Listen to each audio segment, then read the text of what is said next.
Palestine, the Israeli occupation continues its genocidal war in the Gaza Strip with particular viciousness on the health system and its personnel. In Venezuela, regional electoral commissions were installed for the election of communal peace judges, a process that will strengthen communal power and bring justice closer to the people.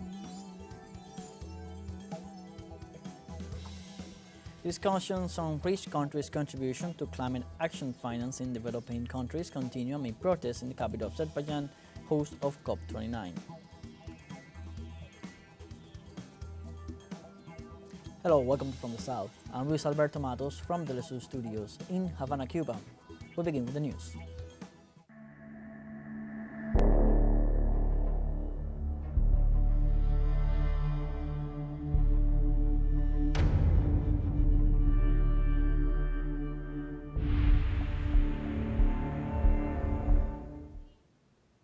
In Palestine, the Israeli regime continues its genocidal war against the people of Gaza with special viciousness against the health system and its personnel. In one of their latest bombing raids on Kamal Adwan Hospital, Israeli forces wounded a doctor and 5 other people.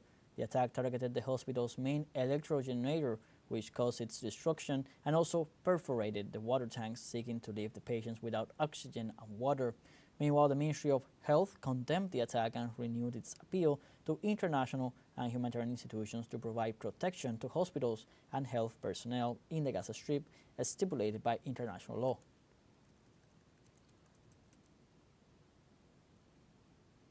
Similarly, in Lebanon, an airstrike on the Dar Awa University Hospital killed its director Ali Rakan Alam and 6 other doctors. This was confirmed by the Ministry of Health, from where they denounced the persistent aggressions of the Israeli forces against health personnel and medical facilities. In addition, 2 other aerial bombardments in the south of the country caused the death of at least 5 paramedics. More than 226 people associated with the country's medical personnel have died in the last 13 months.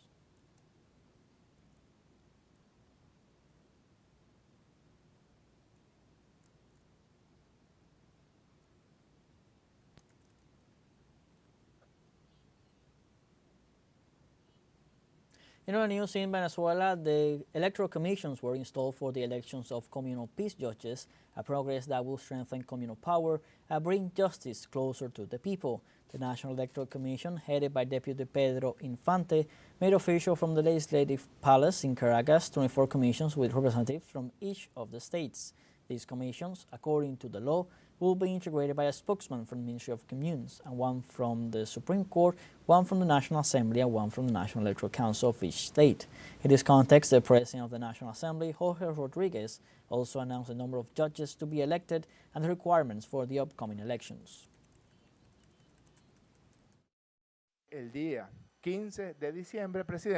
On December 15th, President, 30,000 judges of the peace will be elected, 15,000 principal judges of the peace, and 15,000 substitute judges of the peace. This will be done with the help of the National Electoral Council and the Republic Plan. A voting center will be open for each one of the communal circuits. That means 5,000 voting centers. All the inhabitants of the communal circuit over 15 years of age will be able to vote.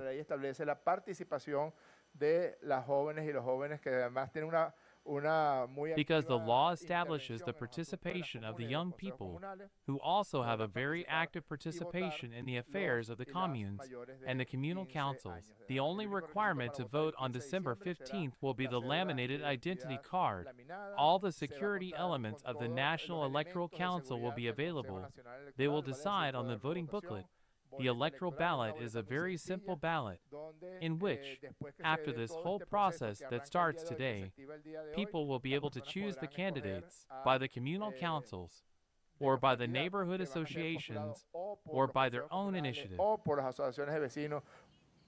Colombian President Gustavo Petro insisted on the need to review the trade agreements with the United States and Europe, considering them detrimental to national sovereignty. During a meeting with retired workers of the former national telecommunications company Telecom, the head of said assured that the agreement with the foreigners should never have been carried out. He also rejected that the differences be settled in foreign courts, where Colombia usually loses all the lawsuits.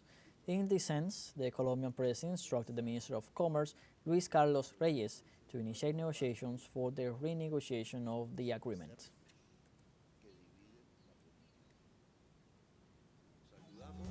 Let's take our first short break, but remember you can join us on TikTok for more news and to stay up to date on everything happening around the world in a different format, more attractive and more concise. We'll be right back, stay with us.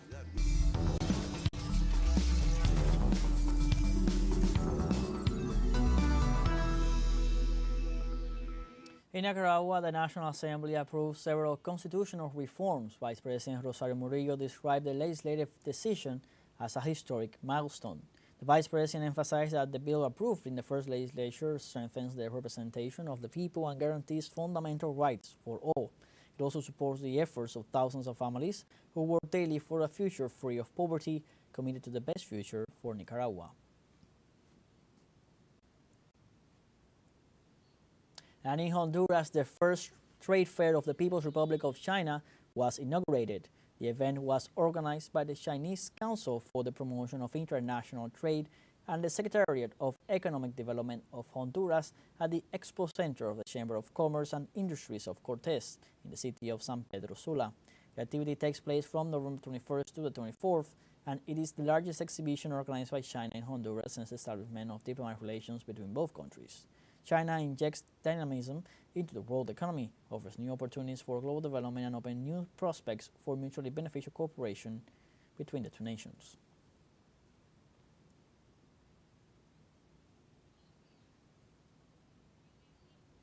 Meanwhile, in Mexico, the alliance of the national and regional governments resulted in the arrest of public administration officials for their alleged links to organized crime.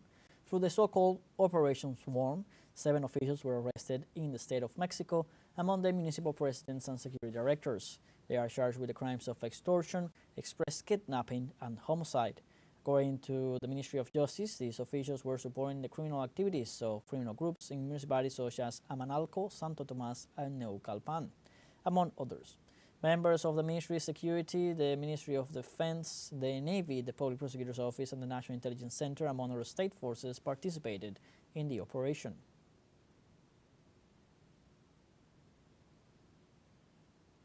Mexican President Claudia Sheinbaum responded to the accusations that have been made from Canada about her trade relationship with North America and China. Our correspondent Daniela Rosa with the details. The Mexican president denied that trade with China could affect the treaty that Mexico has with the United States and Canada, as Prime Minister Justin Trudeau said. This idea that Chinese products are entering through Mexico to take them to the United States is not correct. There have been real and genuine concerns raised about Chinese investment into Mexico that I brought up directly with the Mexican president, that a number of people have noted, that I know the 3 countries are going to have to lean in and work on. Sheinbaum, therefore, was surprised by the decontextualized journalistic versions that have pointed out that Mexico wants to be excluded from the trade agreement. Ideally, we do that as a united North American market, but pending decisions and choices that Mexico has made, we may have to look at other options. But let me just say it again. My ideal situation is we continue to work well together. I discussed it at the time with the Prime Minister of Canada. We have to see in particular what he meant by Mexico's decision, because he knows that our intention is to continue with the treaty. She therefore distanced herself from the versions that seek to damage not only Mexico's relationship with its neighbors, but also China. Let's see. The United States has a lot of imports from China. In fact, it was part of an economic project for many years of the United States itself. Mexico imports more from China than it exports to China. The imbalance amounts to $80 billion, so a plan was announced. We are going to look at what products we are overbuying in China to try to make them in North America or Mexico. Mexico is preparing a report on the positive results of the North American Trade Agreement, which will be reviewed in 2026. Meanwhile, U.S. President-elect Donald Trump nominated 4 new cabinet members. The most controversial cabinet nomination was that of ultra-conservative Project 2025 architect Russell Vought to head the Office of Management and Budget for his future administration. The president said Vought has spent several years working on public policy in Washington, noting that he is an aggressive cost-cutter who will be a blessing to the U.S. citizens. He also nominated former football player Scott Turner, Latino Congresswoman Lori Chavez de Remer as Secretary of Labor, and Scott Bessent as investor and fund manager to the Housing and Urban Development portfolio.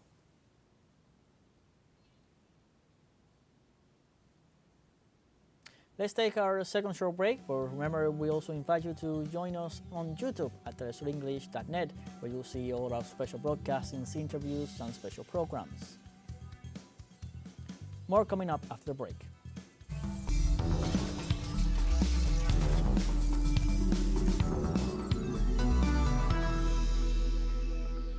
Welcome back. Discussions on rich countries' contribution to climate action finance in developing countries continue amid protests in the capital of Azerbaijan, host of COP29. The debate was prolonged after the rejection of the initial $250 million cap, which sparked protests from several NGOs. Protesters are calling for a more equitable and robust climate finance mechanism, arguing that the current cap and project does not properly address the needs of vulnerable countries and communities most affected by climate change. Meanwhile, civil society groups are pushing for transparent and accountable funding, emphasizing the need for support to be directed to local communities and to address loss and damage.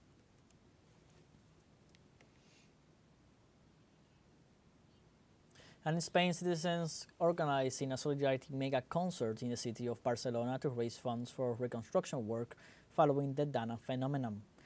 The event gathered thousands of people from the country despite the recent heavy rains in the region to support the Valencian families affected by Dana. The Solidarity Mega Concert has been attended by several national bands and Spanish public figures who urge people to take part in this noble cause. It's important to highlight that these funds will be used for the reconstruction of educational and cultural facilities linked to the language and culture of the country.